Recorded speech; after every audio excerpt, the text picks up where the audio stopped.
Hello everyone, my name is Kristina Lai and I am one of the co-presidents of GlobeMed at UCLA.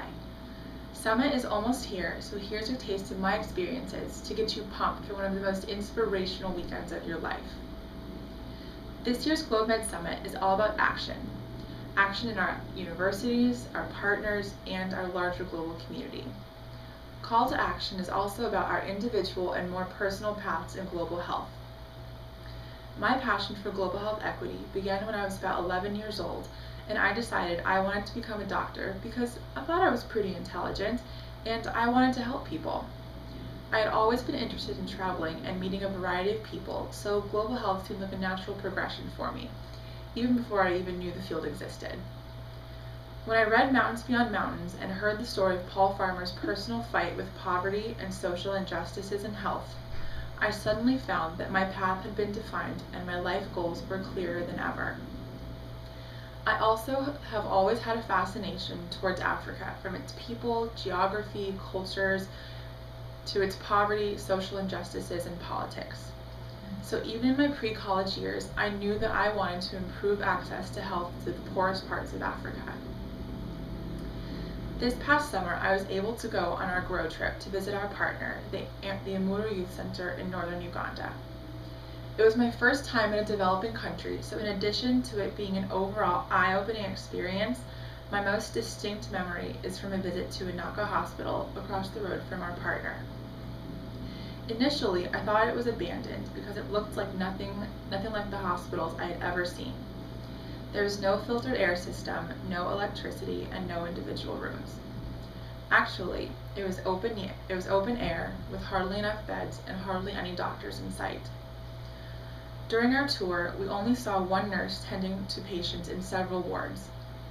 I remember walking into the women's ward to see a young girl in one of the beds in the room. Her frantic mother said her chest had been stepped on during a game at school.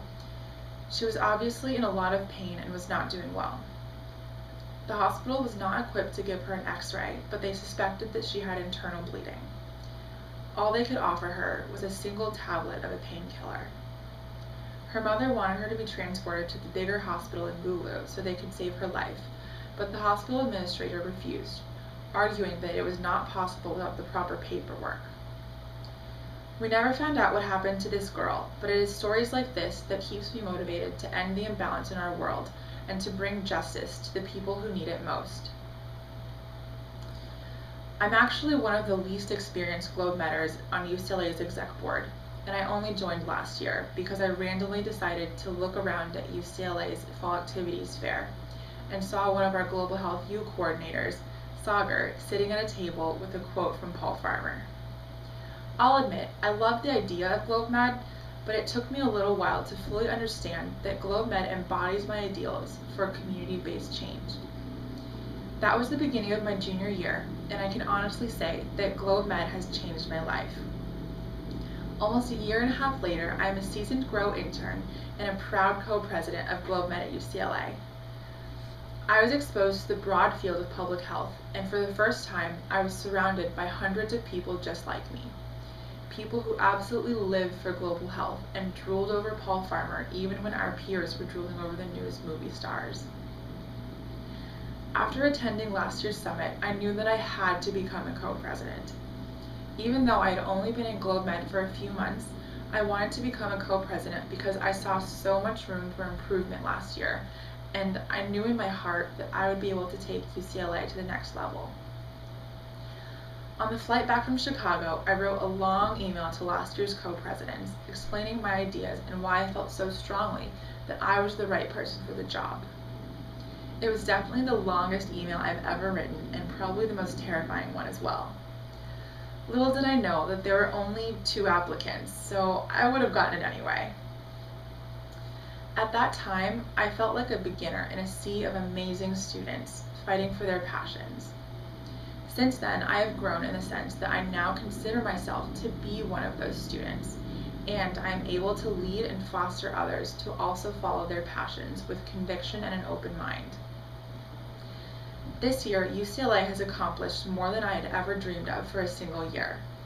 We continue to increase our membership, and we're able to recruit the most passionate and amazing group of people I have ever had the privilege to work with. We have already exceeded our campus fundraising totals from last year and have the momentum to do so much more. I am willing to pull all-nighters, run across campus with 30 flailing cardboard goat cutouts, shamelessly recruit new members or speakers in any and all contexts, yes, including bars, it's been done, step outside of my comfort zone, and completely embarrass myself for the good of my chapter and our members. They are the ones who inspire me to keep working, and they are going to do so many amazing things for our partner and for GlobeMed. As a co-president, my focus has expanded so that in addition to bettering my future in global health, I would like nothing more than to continue to empower other students to do the same and to find their own inspiration to take action for people like that girl in the hospital, who may never be able to share her voice. From my on-site experiences on the GROW trip with our partner in Uganda, I am driven by my promise to myself that I will not let the small community in Anaka, Uganda, be forgotten. I was only able to leave because I knew that GlobeMed would be back to bring change and hope, which is one of my favorite things about this organization. I actually almost didn't go on the GROW trip because the dates conflicted with my dreaded MCAT date. However, after a lot of thinking, I realized that to me, this trip was not just a trip. It represented my future in public health and in GlobeMed, and it had come to me at this amazing crossroads in my life. I decided to change my test date and move it up a month earlier so that I could go, and luckily I was already on my way to deciding not to go to medical school. I was an intern on our chapter's very first GROW trip, so even though the trip was expensive and probably contributed to a low MCAT score, I was able to be a part of our first interactions with our partner, and I find great joy in continuing our relationship as external co-president. Through GlobeMed, I have miraculously been able to formulate exact career plans, or goals, but I know what it is like to be deciding between medical school and public health or a major in the sciences and the liberal arts. After changing majors 7 times, this kind of clarity is a big step for me. I know how good it feels to just follow your heart and to go for what you're passionate about, no matter how scary or uncertain it is. I jumped into GlobeMed wholeheartedly, and it is the best decision I have ever made. My journey to GlobeMed, while not easy, has been filled with serendipity. I chose to go to UCLA without even visiting it. I read Mountains Beyond Mountains after randomly pulling it off of a friend's bookshelf in Berkeley. I decided to look around the activities fair, even though I assumed there would be nothing new, and I joined GlobeMed on a whim. I went to last year's summit, met my idol, Paul Farmer, and went on our GROW trip and fell in love with Uganda and its people. I'm doing things I'd only imagined doing later in my career, and somehow I've ended up exactly where I need to be. Now, I can't imagine my life without some of the people I've met through GlobeMed, and I don't want to think about what I might be doing right now if Sagar hadn't have had a great GlobeMed spiel.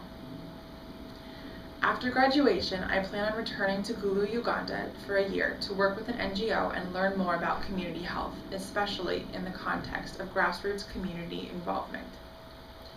I don't know how I'm going to do it or what exactly I'm going to do, but I know that for me, this is a scary but necessary step that will help me to grow both professionally and personally in ways that I can't even imagine.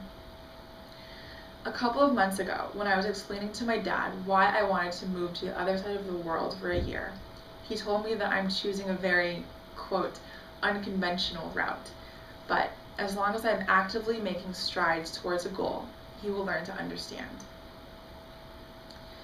GlobeMed truly gives us the tools we need to take those strides and to take action as the future leaders in the fight for global health. For us seniors, and soon enough for everyone else, we are about to step into the so-called real world. GlobeMed has prepared us to continue the fight for human rights and equity, so I can't imagine a better situation than one where all of us can continue this network and work together to form the next Partners in Health or be the next Paul Farmer. The theme call to action is not only for GlobeMed or for your partners, but for yourself. In my experiences, action is the only avenue for change and the only way to truly find your place in this moving world. Another saying by my dad is, "The universe provides." It's a little airy-fairy, but just think about this. Life is there presenting you with opportunities to learn and to go anywhere you want. I have learned that in this field of global health, as long as you continue to do good, you will succeed. All you have to do is keep an open mind and take action on the opportunities that meet you along the way. I hope you are able to get all of this and more from your time in GlobeMed. I'm so excited to see what the network can accomplish in the next few years. Good luck to everyone, and I'll see you at Summit.